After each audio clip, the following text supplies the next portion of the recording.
Hi, everybody, it's Cody.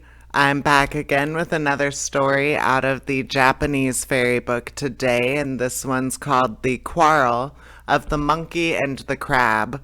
I hope you enjoy it. And if you do enjoy my narrations, please subscribe. I upload new stories from different fairy tale books every single day, and there will always be something new to listen to. All right, let's get started and on this story. Here we go. The Quarrel of the Monkey and the Crab. Long, long ago, one bright autumn day in Japan, it happened that a pink-faced monkey and a yellow crab were playing together along the bank of a river. As they were running about, the crab found a rice dumpling and the monkey a persimmon seed. The crab picked up the rice dumpling and showed it to the monkey, saying, "Look what a nice thing I've found." Then the monkey held up his persimmon seed and said, "I have found also something good. Look." Now, though the monkey is always very fond of the persimmon fruit, he had no use for the seed he had just found. The persimmon seed is as hard and uneatable as a stone. He therefore, in his greedy nature, felt very envious of the crab's nice dumpling, and he proposed an exchange. The crab naturally did not see why he should give up his prize for a hard stone-like seed, and would not consent to the monkey's proposition. Then the cunning monkey began to persuade the crab, saying, "How unwise you are not to think of the future. Your rice dumpling can be eaten now, and it is certainly much bigger than my seed. But if you sow this seed in the ground, it will soon grow and become a tree in a few years, and bear an abundance of fine ripe persimmons year after year. If only I could show it to you then with the yellow fruit hanging on its branches. Of course, if you don't believe me, I shall sow it myself, though I am sure later on you will be very sorry that you did not take my advice." The simple-minded crab could not resist the monkey's clever persuasion. He at last gave in and consented to the monkey's proposal, and the exchange was made. The greedy monkey soon gobbled up the dumpling and with great reluctance gave up the persimmon seed to the crab. He would like to have kept that too, but he was afraid of making the crab angry and of being pinched by its sharp scissor-like claws. Then they separated, the monkey going home to his forest trees, and the crab to his stones along the riverside. As soon as the crab reached home, he put the persimmon seed in the ground as the monkey had told him. In the following spring, the crab was delighted to see a shoot of a young tree push its way up through the ground. Each year it grew bigger, till at last it blossomed one spring, and in the following autumn bore some fine large persimmons.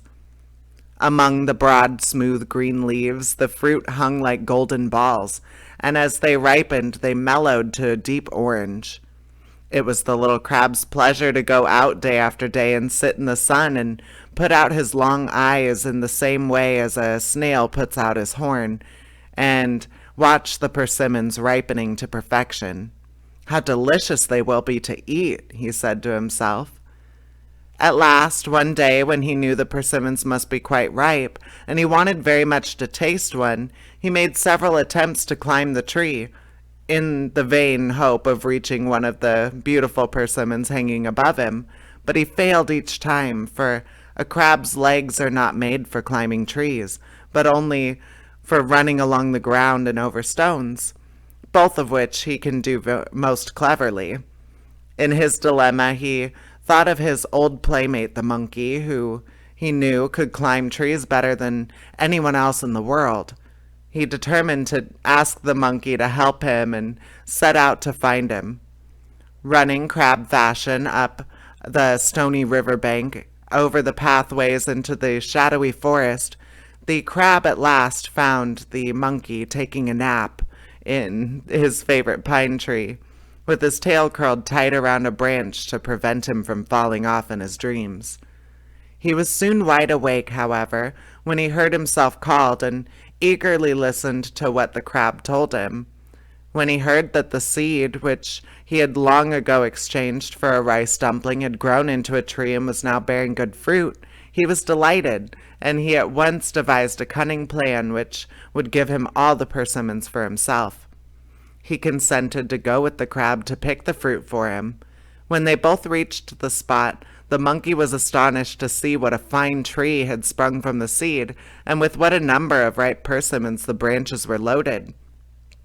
He quickly climbed the tree and began to pluck and eat as fast as he could, one persimmon after another. Each time he chose the best and ripest he could find, and went on eating till he could no longer eat any more. Not one would he give to the poor hungry crab waiting below, and when he had finished there he was little but the hard, unripe fruit left. You can imagine the feelings of the poor crab after waiting patiently for so long he had done for the tree to grow and the fruit to ripen, when he saw the monkey devouring all the good persimmons. He was so disappointed that he ran round and round the tree calling to the monkey to remember his promise. The monkey at first took no notice of the crab's complaints, but at last he picked out the hardest, greenest persimmon he could find and aimed it at the crab's head. The persimmon is as hard as stone when it is unripe. The monkey's missile struck home, and the crab was sorely hurt by the blow. Again and again, as fast as he could pick them, the monkey pulled off the hard persimmons and threw them at the defenseless crab till he dropped dead, covered with wounds all over his body. There he lay, a pitiful sight, at the foot of the tree he had planted himself. When the wicked monkey saw that he had killed the crab, he ran away from the spot as fast as he could, in fear and trembling, like a coward as he was. Now the crab had a son, who had been playing with a friend not far off from the spot where this sad work had taken place. On the way home, he came across his father dead in a most dreadful condition. His head was smashed and his shell broken in several places, and around his body lay the unripe persimmons which had done their deadly work. At this dreadful sight, the poor young crab sat down and wept. But when he had wept for some time, he told himself that his crying would do no good. It was his duty to avenge his father's murder, and he was determined to do. He looked around for some clue which would lead him to the discovery of the murderer. Looking up in the tree, he noticed that the best fruit had gone, and that all around lay bits of peel and numerous seeds strewn on the ground, as well as the unripe persimmons which had evidently been thrown at his father. Then he understood that the monkey was the murderer, for he now remembered that his father had once told him the story of the rice dumpling and the persimmon seed. The young crab knew that monkeys liked persimmons above all other fruit, and he felt sure that his greed for the coveted fruit had been the cause of the old crab's death. Alas! He at first thought of going to attack the monkey at once, for he burned with rage. Second thoughts, however, told him that this was useless, for the monkey was an old and cunning animal and would be hard to overcome. He must meet cunning with cunning and ask some of his friends to help him, for he knew it would be quite out of his power to help him alone or to kill him alone. The young crab set out at once to call on the mortar, his father's old friend, and told him of all that had happened. He besought the mortar with tears to help him avenge his father's death. The mortar was very sorry when he heard the woeful tale, and promised at once to help the young crab punish the monkey to death. He warned him that he must be very careful in what he did, for the monkey was a strong and cunning enemy. The mortar now sent to fetch the bee and the chestnut, also the crab's old friends, to consult them on the matter. In a short time the bee and the chestnut arrived. When they were told all the details of the old crab's death and of the monkey's wickedness and greed, they both gladly consented to help the young crab in his revenge. After talking for a long time as to the ways and means of carrying out their plans, they separated, and Mr. Mortar went home with the young crab to help him bury his poor father. While all this was taking place, the monkey was congratulating himself, as the wicked often do before their punishment comes upon them. on all he had done so neatly. He thought it quite a fine thing that he had robbed his friend of all his ripe persimmons, and then that he had killed him. Still, smile as he might, he could not banish altogether the fear of the consequences should his evil deeds be discovered. If he were found out, and he told himself that this could not be, for he had escaped unseen, the crab's family would be sure to bear him hatred and seek to revenge on him. So he would not go out and kept himself at home for several days. He found this kind of life, however, extremely dull, accustomed as he was to the free life of the woods, and at last he said, "No one knows that it was I that killed the crab. I am sure that the old thing breathed his last before I left him. Dead crabs have no mouths. Who is there to tell them that I'm the murderer? Since no one knows what is the use of shutting myself up and brooding over the matter, what is done cannot be undone." With this, he wandered out into the crab settlement and crept about as slyly as possible near the crab's house and tried to hear the neighbors' gossip round about it. He wanted to find out what the crabs were saying about their chief's death, for the old crab had been the chief of the tribe. But he heard nothing and said to himself, "They are all such fools that they don't know and don't care who murdered their chief." Little did he know, in his so-called monkey's wisdom, that this seeming unconcern was part of the young crab's plan. He purposely pretended not to know who killed his father, and also to believe that he had met his death through his own fault.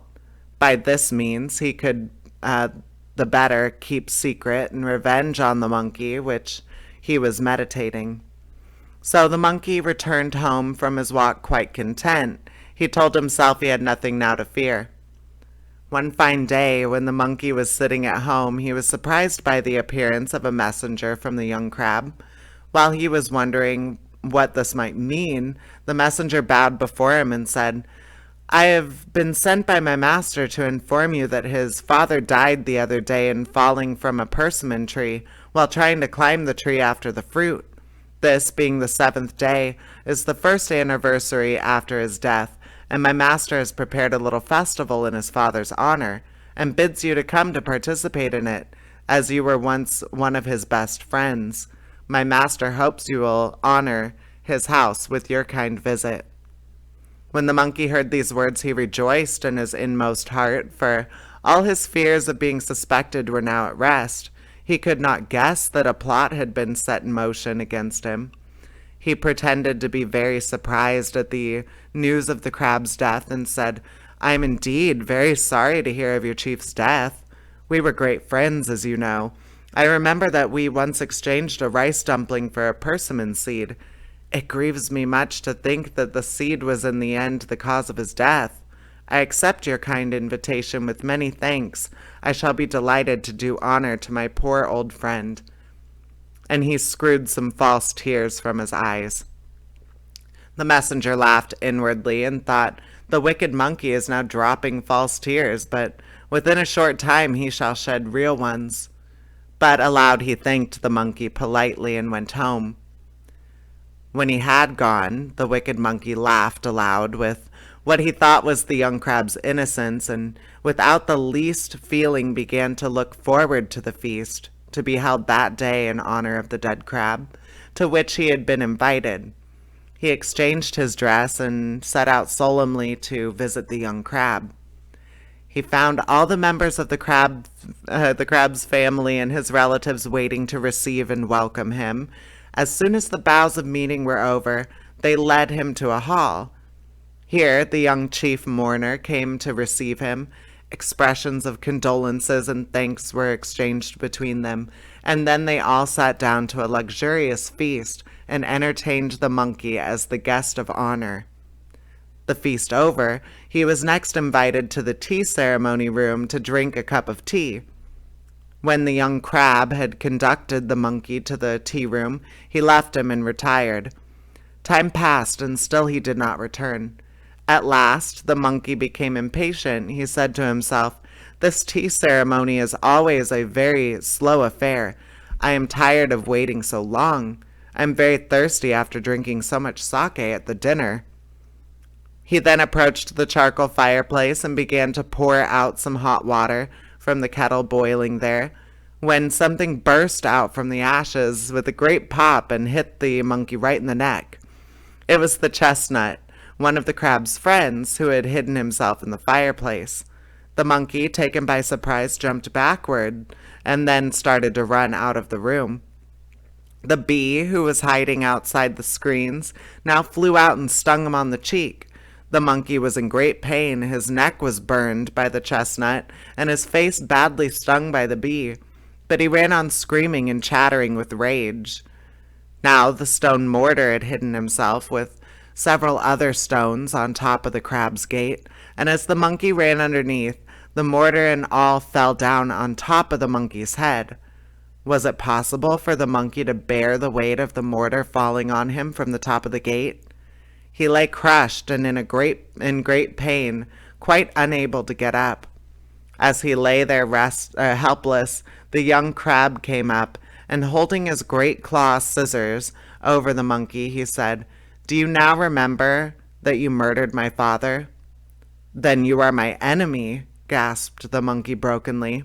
"Of course," said the young crab. "It was your father's fault, not mine," gasped the unrepentant monkey. "Can you still lie? I will soon put an end to your breath." And with that, he cut off the monkey's head with his pincher claws. Thus the wicked monkey met his well-merited punishment, and the young crab avenged his father's death. This is the end of the story of the monkey, the crab, and the persimmon seed. And that truly is the end. I hope you enjoyed that story, and if you do enjoy my narrations, please subscribe.